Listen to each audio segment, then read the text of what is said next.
Assalamualaikum warahmatullahi wabarakatuh. Perkenalkan, nama saya Akbar Maulana, NPM 192191172.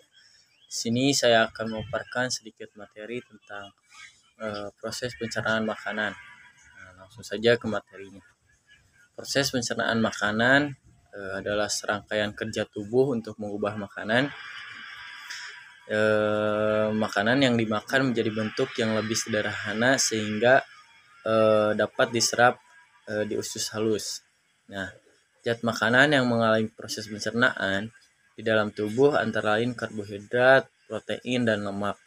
Sedangkan nutrisi berupa vitamin, mineral, dan air tidak mengalami proses pencernaan. Proses pencernaan makanan pada manusia dapat dibedakan menjadi dua macam, yaitu proses pencernaan mekanik dan kimiawi. Proses pencernaan mekanik adalah proses pengubahan makanan dari bentuk besar atau kasar menjadi bentuk yang lebih kecil atau halus. Proses itu terjadi di dalam mulut dengan bantuan gigi dan lidah. Sedangkan proses pencernaan secara mekanik juga terjadi di dalam lambung dengan bantuan gerak peristaltik atau dinding lambung, sehingga makanan seperti diaduk. Sedangkan proses pencernaan kimiawi adalah proses pengubahan zat makanan dari bentuk yang kompleks menjadi bentuk yang lebih sederhana dengan bantuan enzim pencernaan. Sebagai contoh, pengubah protein menjadi asam amino yang dilakukan oleh enzim tripsin. Alat atau organ yang bekerja sama untuk sistem pencernaan manusia. Ini ada mulut. Mulut itu awal dari saluran pencernaan.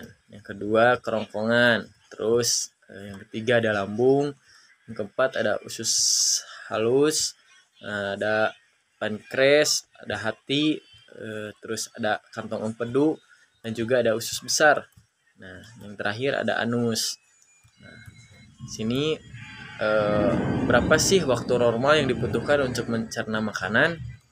Nah, secara umum makanan membutuhkan waktu 24 hingga 72 jam untuk bergerak melalui saluran pencernaan manusia. Waktu yang tergantung jumlah dan jenis makanan yang tergantung jenis makanan yang kita makan.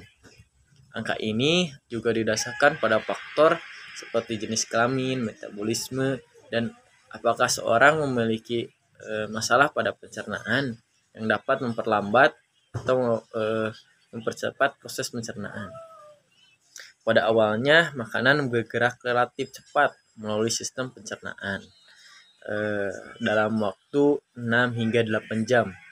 Makanan telah bergerak melalui lambung, usus kecil, dan usus besar.